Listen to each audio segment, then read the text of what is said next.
committed to this descent to follow a rider who, is capable of just railing those corners.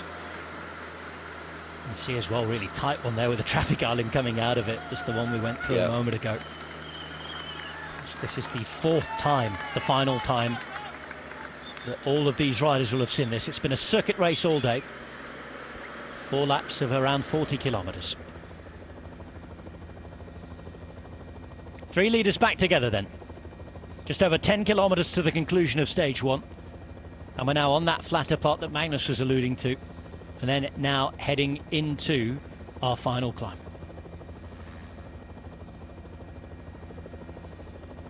This is what the bunch looks like, or what's left of it.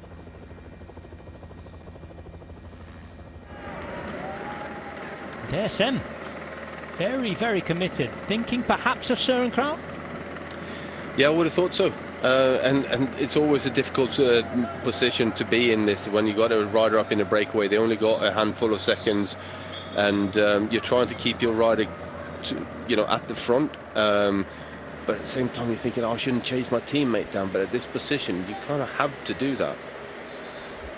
Of course, they also have Timon Aardesman in here. This is Andreas Leknesson. In fact, Timon Aardesman's been distanced here. Number 72.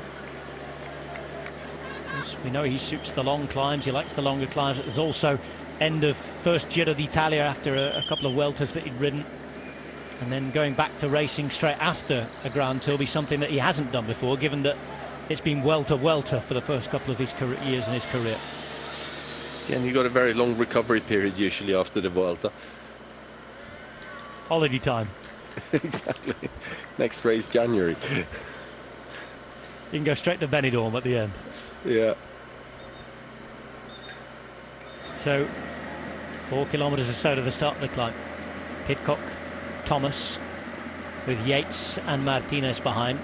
Thomas taking up the reins at the front suggests that for Ineos Grenadiers, it's Pidcock they're thinking of alongside Yates and Martinez. The latter two probably for the overall. That is interesting that they're using up Geraint Thomas at this point. An indication that he's not here to ride GC. That was the question looking down at the start there straight away. I mean, Yates has been given the number 1. And of course, they have that honour because it was they who won it with Carapaz last year. Thomas given number 7. But I've had a funny feeling about Dani Martinez all year. I think he's going fantastically well, and he might be one of the men to watch at the Tour de France.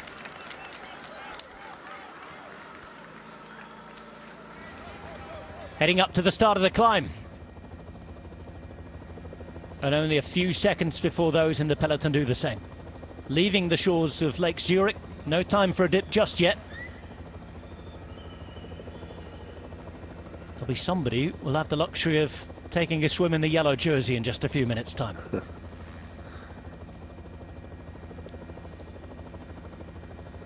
8 kilometres to go.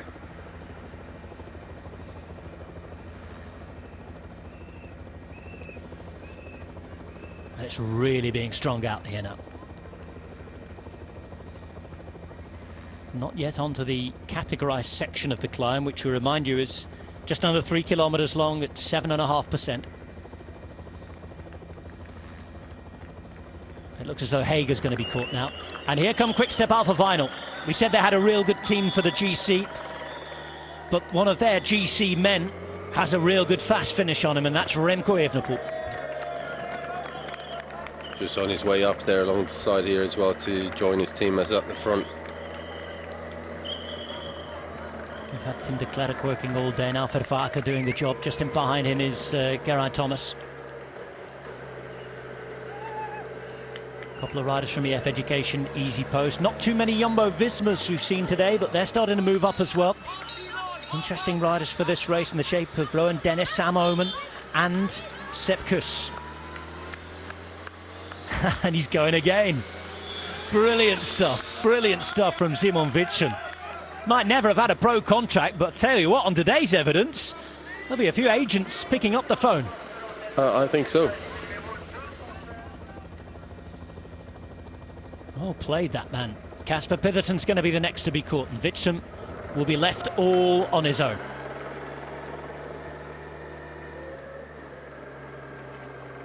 Masnada moves up alongside Evenepoel. Vichem's still there, honouring that flag on his chest, the flag of the Swiss national team. Big ride this. One by one, they're spat out the back, however. Keep your eyes on the Bike Exchange jerseys. Has Michael Matthews survived? I would have thought he'd be here still. It hasn't been hard enough to get rid of Matthews. Question is though, can he follow up this climb? So Witschel's there, 6.5 Ks to go, and he's going to be there for a couple of pedal strokes more before he too will be caught. And with 6.5 kilometres to the finish line, today's breakaway has been brought back, and it's going to be down to the favourites at the Tour de Suisse. Kisper Askren moving up. Louis Vervaeke's job is done. It's Masnada who looks around at Geraint Thomas before sitting in front of him, and now we get an attack at Nilsen Paulus. Or is that him just setting the pace here, Maggie? What's he doing?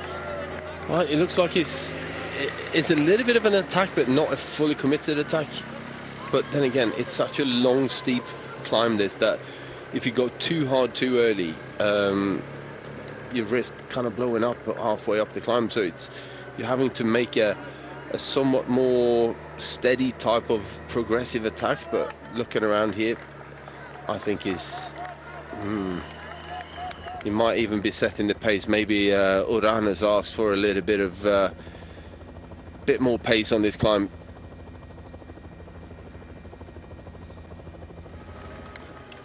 Faster riders hoping to survive are going to have a big task, and that task, well, Jose Herrada going backwards. Who else is not joining them? Because one by one they're being shelled. 35 there is Edoardo Zambanini, and this now is Alessandro Covi. On form the other day in the warm-up to this race, the one-day event. Remember, stage winner on stage 20 of the Giro d'Italia, and the UAE Emirates rider has a gap. Yeah, but there's responses straight away though, and responses where they're towing the bunch back to whoever's trying. So I think we're not too far off the real steep section here now, and that's where, if you want to go alone or create a very, very select group, that's where you're going to have to make your move. So up until this point, it's just about keeping the legs, not doing too much before you go for that big attack. Alberto Bettiol has been dropped. Gianluca Brambilla is out the back, as is Anton Palzer. And there, of course, is the Swiss national champion who rides for Alpecin Fenix, Sylvain Dilliot. 144 also in that group is Nelson Oliveira, the Portuguese time trialist. Gilbert again. He watches on. In fact, no, this is Matthew Holmes. Yeah. He's being followed by Stefan Küng. Pozzo Vivo up there, fourth wheel. It looks like she'd just making the closing that gap down. Matthew Holmes, the British rider from Lotto Soudal, moving up and having a go at the same point on the climb where last time his teammate Philippe Gilbert went. This is indeed, here she is, Magnus mentioned, third wheel there, just closing the gap now to Stefan Küng in the white, blue and red. And Stefan Küng himself is going to have a move. Been climbing better than ever this year. It's amazing how well he's going uphill. He's not a small man. Behind, you're left down to a bunch of favourites, really. Moscon is still there for Astana. Jakob Fuglsang there as well for Israel Premier Tech, looking very composed. And Gino Meder's out the back. Ooh. Oh no! Gino Meder, who was going for GC here for Bahrain, out the back already. Suffering on day one on home roads. As was Hugh Carthy there, I think. Carthy coming up the Giros. Paulus, Carthy's teammate, is back at the front again. In time, the stars follow behind. Paulus had such a good here we go, World Remco Championships, and Remco Evenepoel on a move. Now everybody else has to wake up because Evenepoel is straight onto the wheel of Küng, and Fuglsang is on his wheel. Sepp Kuss makes a move. Fuglsang now goes himself. Jakob Fuglsang on the left-hand side as we look at it. Looks around, checks his gap. Evenepoel thinks about winding it up and then goes in search. Pozzovivo's there behind as well. Kuss is here, and this is turning into GC day on opening day, Magnus. Yeah, it does. And Remco's going to carry on through here now. He's decided that the gap was big enough to maybe commit to this. Yates is having to respond. So here goes Remco Evenepoel at his first Tour de Suisse. Alongside him is Jakob Fuglsang, who finished on the podium of the general classification last year. Adam Yates has tried to come across and make sure he's right up there, because as well as today's stage win, there's the general classification to think about as the week goes by, because at the front on the attack are two contenders for the overall victory. Look at the damage. Shaking his back behind. Look at the damage that's been done to this group behind there, though. And Thibaut Pinot is dropped. Thibaut Pinot is dropped, as is Dani Martinez. Some big casualties today. Huge casualties on the opening day of the Tour de Suisse. Alexander Vlasov is following well in third wheel. Pozzovivo's up there too, and Max Schachmann. Good position for Bora again, with two of their favourites in this front group. Yeah, Geraint Thomas coming across here now with King on his wheel. So Remco Evenepoel, Adam Yates, Alexander Vlasov, Sepp Kuss, Max Schachmann, Domenico Pozzovivo and Jakob Fuglsang. And then Kung, yes, Kung there again, coming across with Geraint Thomas. 4.5 kilometres to go. And at the top of the classified part of this climb now. Almost. There we go, 4Ks to go. I think that was Van Wilder as well for Quickstep Alpha Vinyl coming across there. But look at the gaps opening up.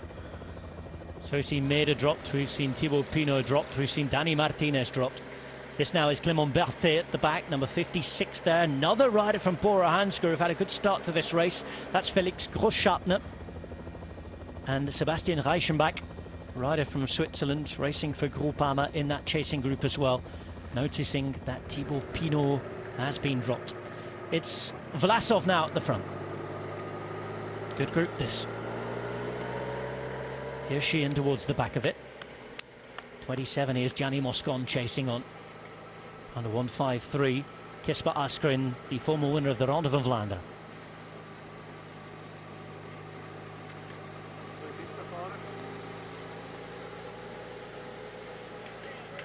And look behind there from the rider from EF Education Easy Post, and that's Nilsen Paulus in the pink. And already an early shake-up today. Great racing as we head into the final 3.5 kilometres. That first group has grown and swelled a little bit. I would like to go back to the front group. Get back to the front group now, because we want to see what's happening. It's Yates on the right-hand side, and Fuglsang's going to go again with Hirschi going after him. Sergio Guita's up there. Bora having a great start to this race with their numbers at the top. Ineos Grenadiers have got Geraint Thomas back in there. Remco Evenepoel is having to do his best to follow behind, but it's Fuglsang who's going away with Hirschi's on his wheel now. 3Ks to go. Tell you what, Fuglsang is looking powerful when he's out of the saddle on that bike. This is where it winds up, still falls flat uphill now. Chasing group at the bottom who we're just looking at. This is where there's a moment for anyone who wants to sort of attack here. And there it is. Well spotted, Magnus, because Stefan Kung thinks about it. It's a half move. Every time the group stops, though, that's where you can come from behind with a good amount of speed and just carry through. And it's only a couple of times that you're able to respond straight away to that. Then you start looking around for other ones to take it, and that's when the rider goes up the road and disappears. Just one observation from that front group: there is no Rigoberto Urán. Ah. And he's not in that second group either. No, he's not. And Dani Martinez, the other big shock, really. With Geraint Thomas looking good. And here is the man Van Wilder. Was due to make his Grand Tour debut, or his Giro d'Italia debut. I've already seen him at the Vuelta. Coming to 2 kilometres to go.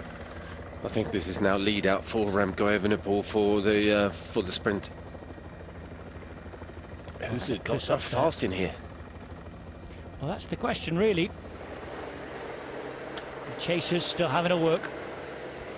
Second group on the road with Kasper Asgreen surviving better than some of the GC contenders. It's been Yeah. a real shake-up.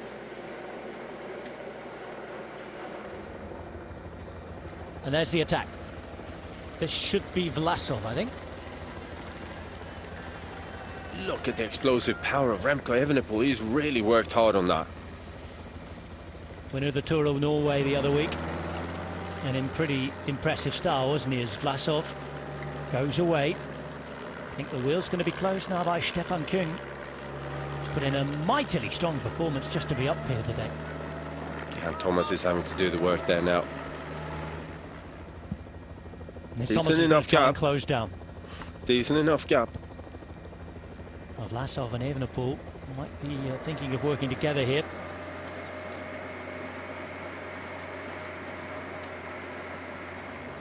And that's Andreas Kron, who's in there for Lotto Soudal, young Dane. Vlasov in the green, Evenepoel in the blue and white. And Geraint Thomas trying to close the gap from behind. Yeah, he hasn't got the legs to do it. 1 kilometre to go now. Not many people do have the legs when up against Remco Evenepoel, as Jakob Fuglsang now takes it up too. Second group on the row behind, approaching that 1 kilometre to go now. And still Evenepoel, still Vlasov, Fuglsang, Yates, Kron. And then Schachmann is there as well. Of course, he's not going to chase his teammate down, but it looks as though Vlasov and Evenepoel are going to be caught with 500 metres to go. And now Van Wilder's going to move to the front. Does Evenepoel have anything left? Keep your eyes on Higuita moving up on the left-hand side as well. Fast finish, remember, as we go uphill. 300 metres to go. This is a funny sprint at the end of the opening day at the Tour de Suisse. It's, of course, the GC favourites, and they're really having a go here going to the line. Really having a go going to the line. 4 1/4 hours of racing, and it's the very best rising to the top. But look on the right-hand side, because Schachmann's coming around. Kron's through the centre. Schachmann's there, but it's on the left-hand side. It's been taken by the rider from Bahrain, Victorious.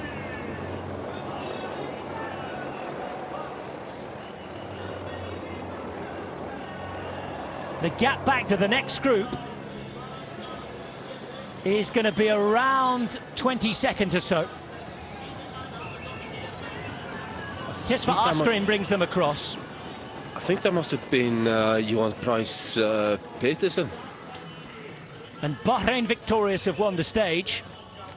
We wait to get confirmation of exactly who, but you're talking about the young Dane, Johan Price Peterson, who I know they're very excited about. But he came from right in the middle of that group there, just as when it looked like Schachmann was going to take it. That's a brilliant, brilliant effort as we look back to see the Martinez group coming in. Yeah, I'm just going by the fact that he's the only rider from Bahrain Victorious tall enough to, to be that one. Well, we will get a good check and get a replay in a moment. There's Larry Warbass and Thomas Pidcock in the group at just over a minute.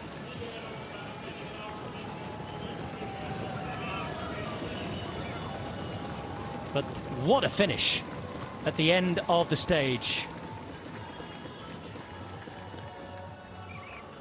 I've got to say, I think Remco made a little bit of a mistake there, not jumping on Van Wilder's wheel when he came past. He should have gone on there. He would have had a good toe towards the line and been able to step off it. Obviously, he's just been away, so his legs would probably been screaming at the time, even though it is Remco Evenepoel. Yeah. Here's the Hugh Carthy group, Anton Palzer with him.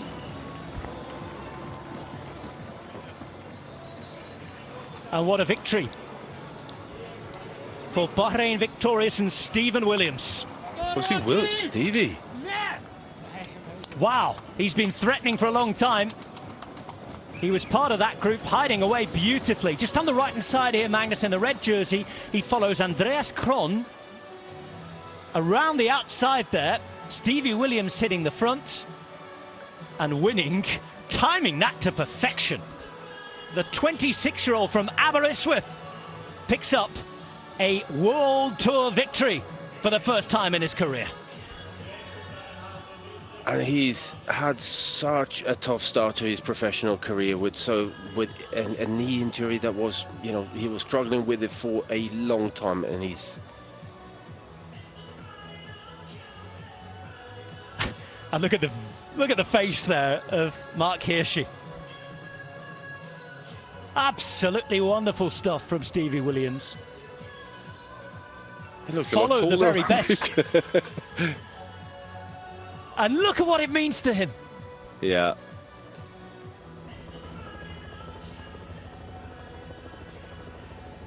Stephen Williams takes stage 1 of the Tour de Suisse ahead of Max Schachmann, Andreas Kron and Mark Hirschi, with Lutsenko in 5th